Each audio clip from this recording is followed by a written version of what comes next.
Hello, welcome to Mart's garage.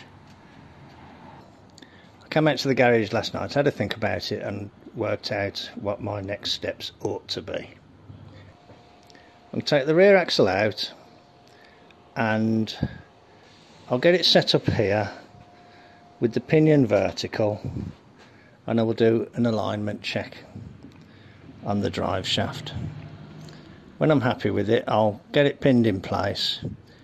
Then I'll do an alignment check on the torque tube and I'll get that bolted in place, and then I will take care of the radius rods.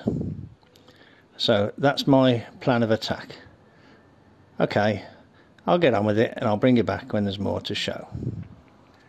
Okay, the axle's down on the floor here.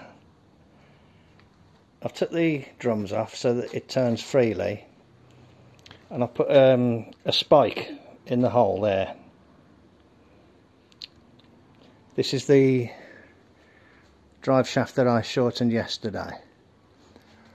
Got a piece of metal clamped up there on the girder, and a piece of metal clamp there coming down, a magnetic base, and what you'd normally put the dial indicator on, just as a pointer there. We'll call that 12 o'clock. That'll be 3 o'clock, 6 o'clock, 9 o'clock, like that. Okay, so let's put this camera here. So that's at the 12 o'clock position. First of all, let's check for free play. Not really much. So that's 12 o'clock. Okay, that's about 5 mil. So let's go to 3 o'clock. No, let's go to 6 o'clock. Check for free play. I'd say that's about 6 mil. Let's go to 9 o'clock. Check for free play. I'd say that's about 6 mil. Let's go to 3 o'clock. Yeah, I'd say that's about 5 mil, back to 5 mil. So let's go back to 12 o'clock. Yeah. I'd say that is within a millimetre. Can I just say that first impressions is that this is actually pretty good. I'm not even going to try and straighten this. Chances are I'd pull it further, you see. So let's tighten that up to next to nothing. It's hard to judge the free play actually in that direction because the axle isn't so well supported. Okay, hang on, let me have a think. Right, let's regroup. Okay, we're now looking like from the bottom. If you imagine the bottom of the car towards the top of the car, we're looking vertically upwards. Okay, that's in the 12 o'clock position. I'm just going to show you the amount of free play.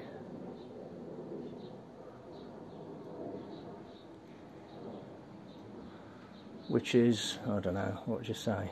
So that's about just a very slight clearance on that end of the free play.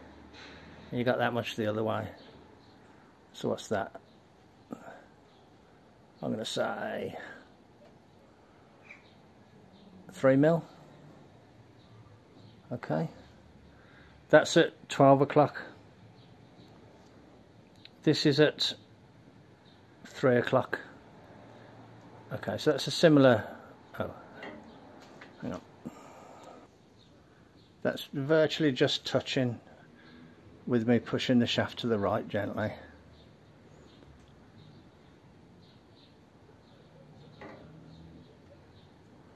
Yeah, okay.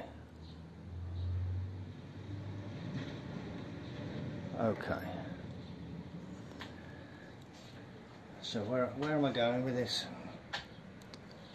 Okay, so what I'm kind of getting at is that I've got less run out than there is free play. In other words, with this restrained in the straight ahead position, it'll be okay. I think it'll be okay. I might try a bit of gentle straightening.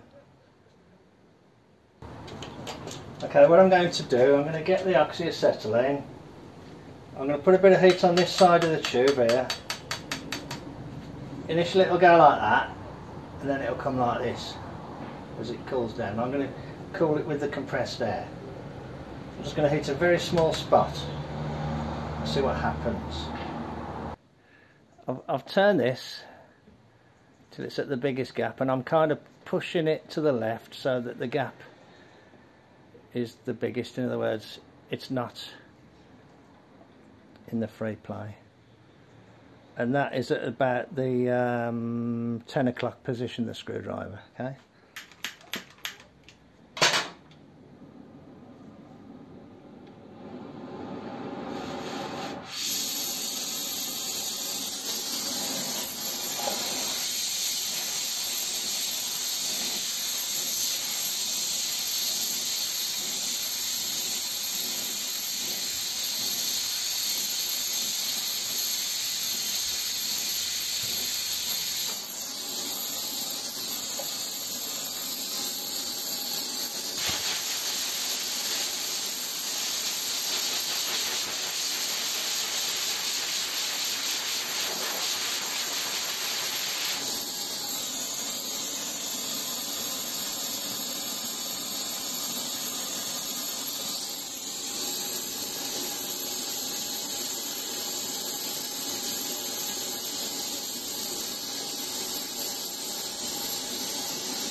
Okay.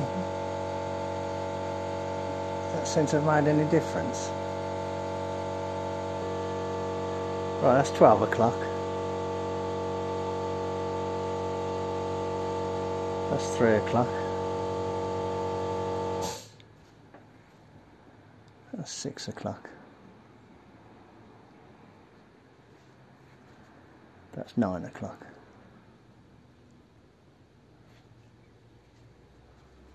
So that's 10 o'clock. I think it's better, isn't it? If you look, that's the free plate. That's the free. Let's have a look. That's the free plate. 12 o'clock. That's the free play at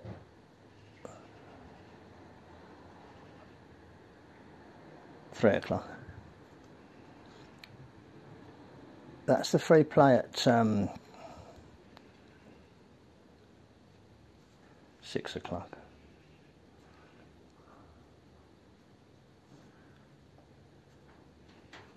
I think that's pretty good, actually. Yeah, okay. I think that's pretty good. I can't do any better than that, can I, without, like, you know, a massive machine shop and tons of facilities.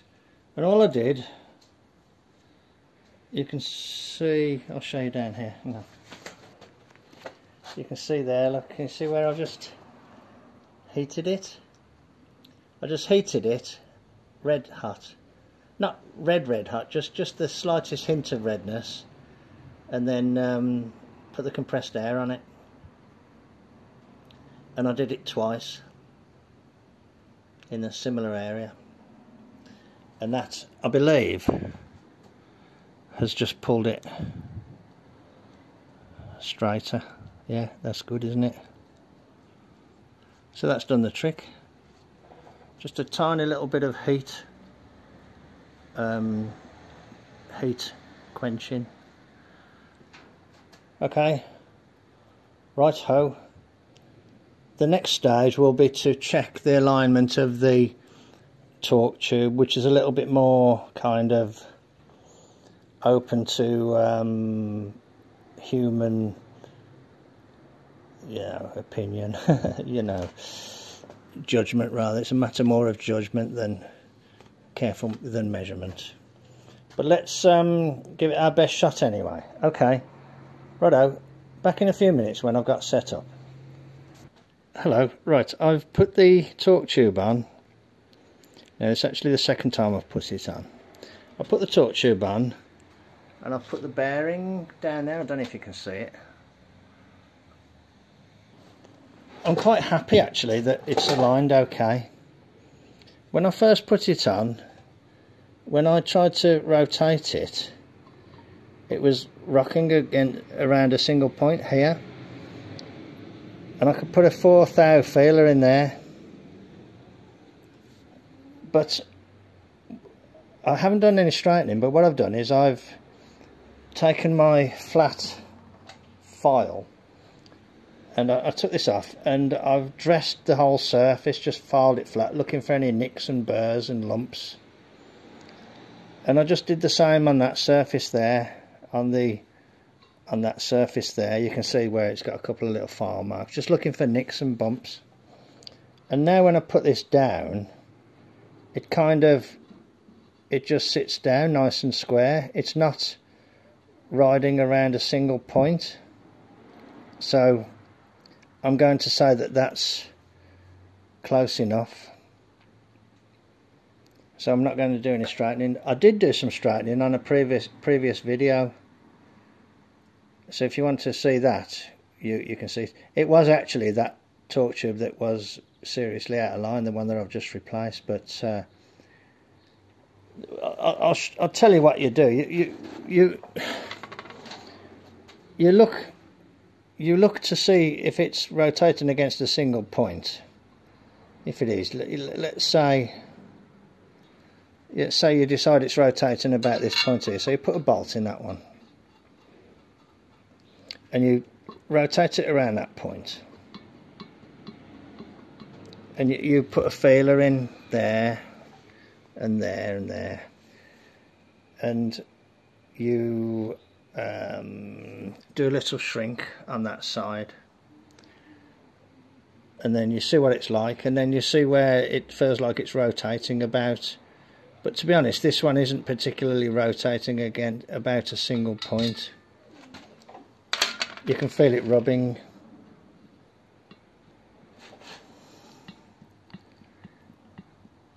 Actually, it feels like it's rotating around a point around about here.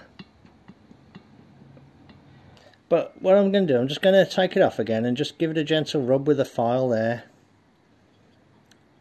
in this area here. So I'm making a mental note that it's the one that is that side of the bottom. Okay, I'll come back in a little bit. I filed it a little bit, but I haven't really made any difference. It appears to be rocking about an area here. If you look at that, it's not actually rocking about those bolts. It's rocking around about there. So what I'm going to do is just heat it here in the, let's say 6 o'clock, 5 o'clock position, and let's see if that will make a difference.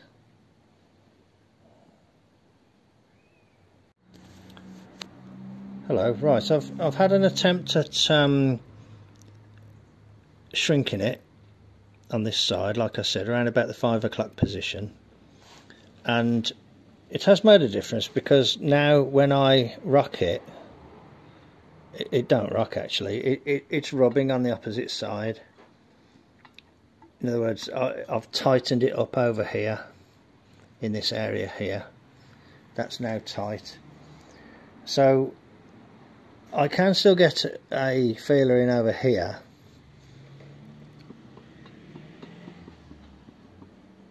but there's a limit to what you can do, and you know, it's like a law of diminishing returns, and in the end you end up chasing your tail, where you take it past the zero and you put a bend in it the other way.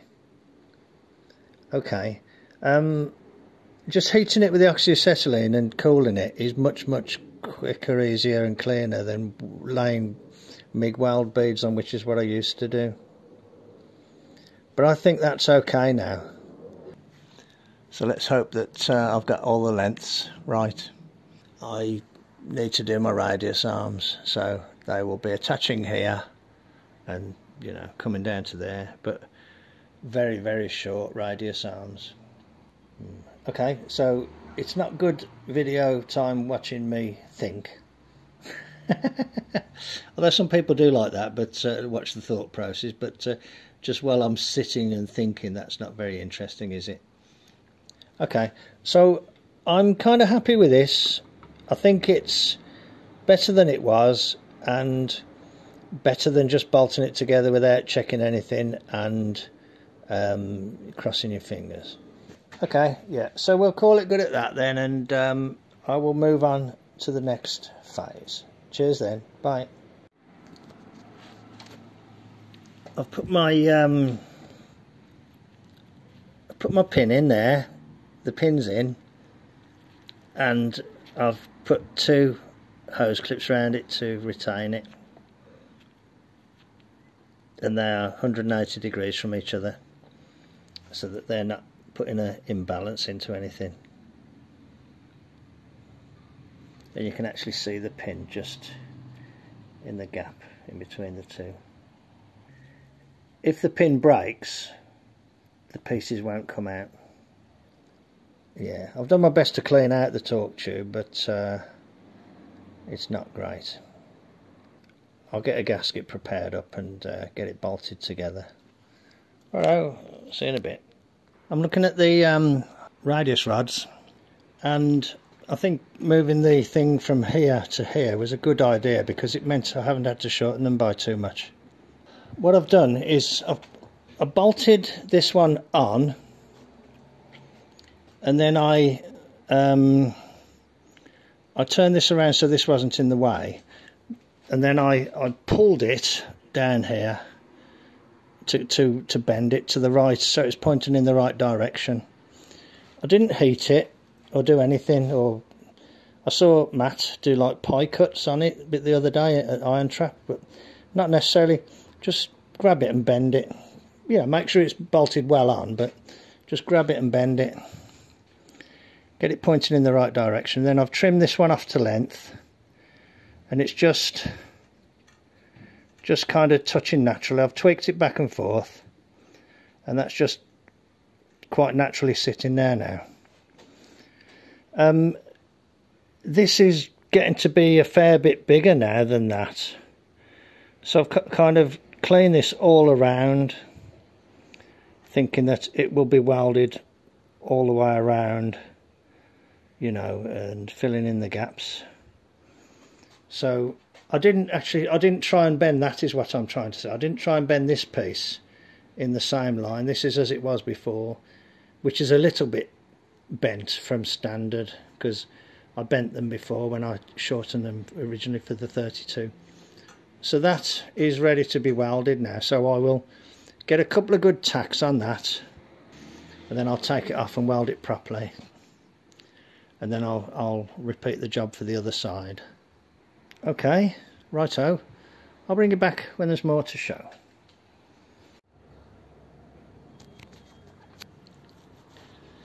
There's the 2 arms side by side, and that's the difference in the length. Probably about 5 inches, maybe 6 inches. So not too bad. I'll repeat the process on the other side, and hopefully it'll come out okay.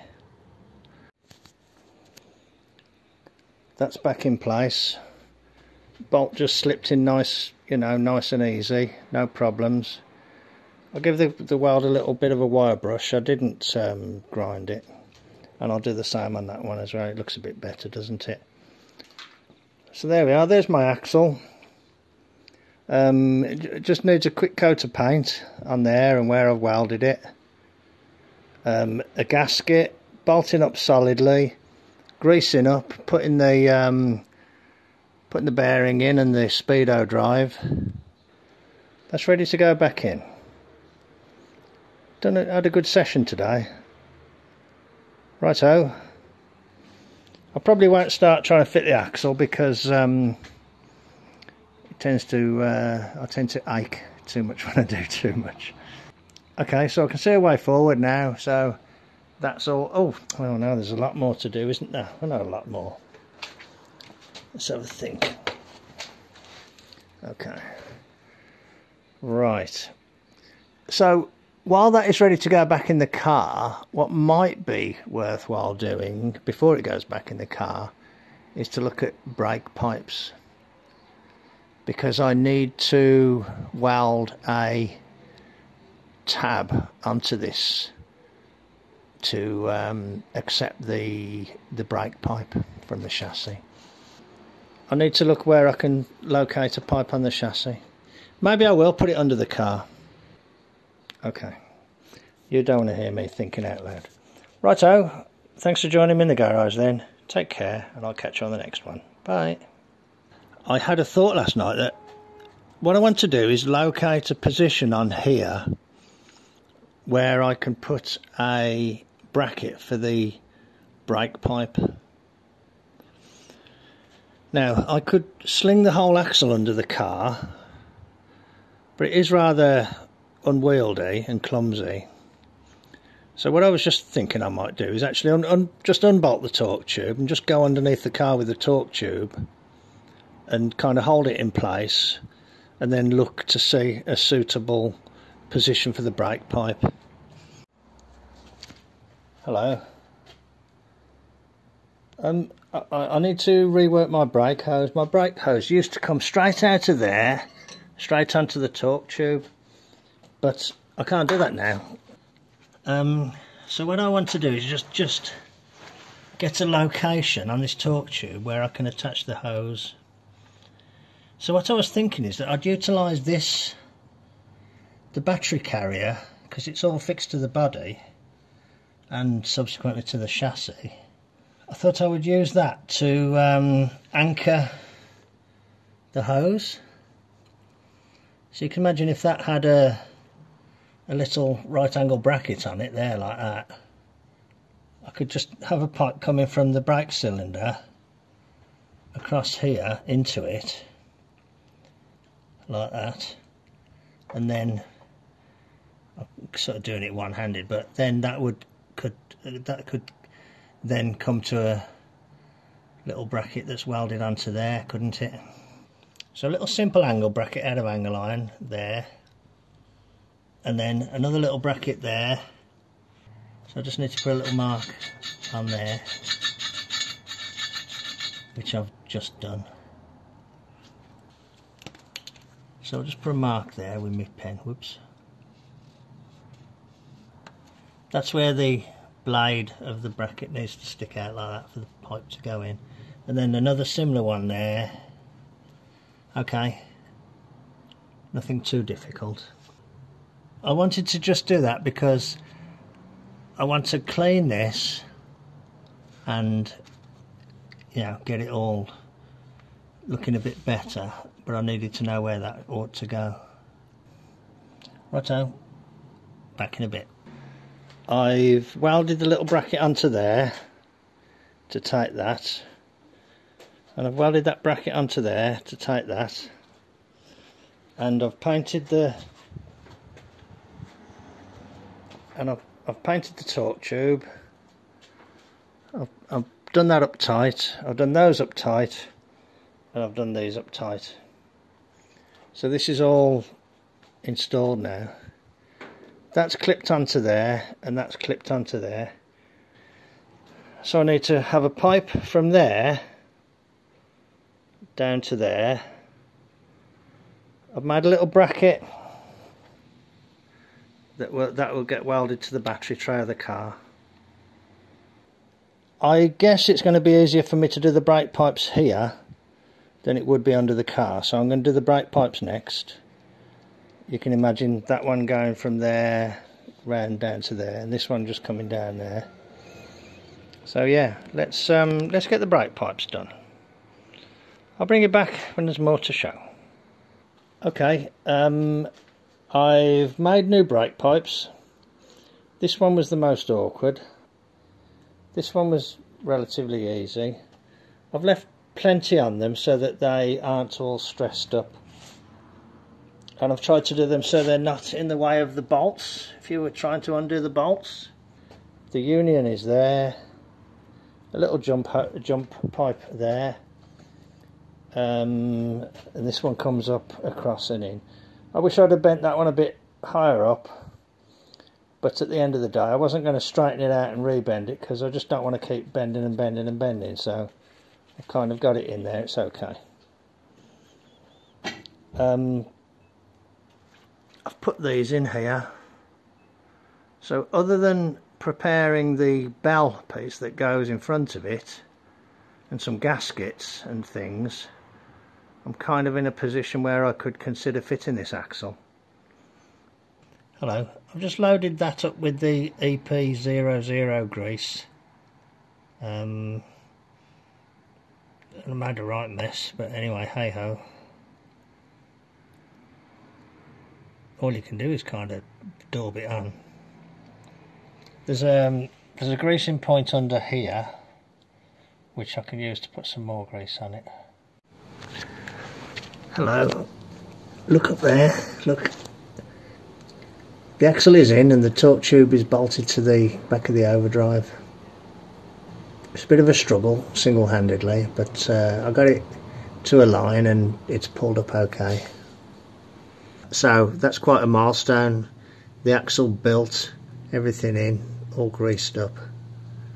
So I'm going to call it good for today. And I can regroup and consider what's left. I'm waffling, so I will leave it at that, and I'll join you on the next one. Cheers then. Bye. Hello. I decided to make a new brake pipe. For that little jump pipe. There's my new pipe. There's the old pipe, and there's my new pipe. And what you can see is this has got a little bit more, you know, give, so it can be bent slightly to shape. And the other benefit is that I was able to flare that end, put the, you know, have the fitting on, flare that end, then start the bending. Then because that's straight, I was able to flare that end after I cut it to length. On this one, for instance, these legs aren't long enough to get it in the flaring tool with the fitting in place. So I had to use this one. And to be perfectly frank, I wasn't happy with the flare that I put on it. It looks a bit small in comparison to this one. And I did have one of the flares made on this tool fail once, so I thought I would take the time. to rework the pipe, so hopefully this will fit. There's that pipe that I've just made up there. There's the flexi hose. This is a little bracket I made yesterday that I have welded on today. It's probably the worst welding job I've ever done in my life. That clip needs to be just knocked around a little bit. Hang on. Yeah, that's better. This is a new pipe that I've just made. It didn't exist before, and just comes straight out of the master cylinder and feeds into there. And I mean that length there isn't long enough to be a problem unclipped. Overall I'm quite happy with it. There's plenty of flex in this. It's not going to get pulled tight. I need to put the speedo drive back on just to close the hole up. Oh, and I've put the solenoid in as well. that completes the work on the back axle. All the new brake pipes, the radius rods modified, the torque tube shortened, the drive shaft shortened, and then fitting it into the car. So yeah, a lot of work even in just doing that. Still, I think, to be honest, now I'm looking at it in the car, it looks pretty business-like, doesn't it? It does look okay, it looks good. Okay, righto, and these arms look pretty purposeful. Yeah, looking good. Quite pleased with my effort today. Okay. Thanks very much for joining me in the garage then. That's the end of this little session. There's obviously lots more to come. So when I've done a bit more, I'll bring you back and show you what I've done. Okay. Cheers then. Bye.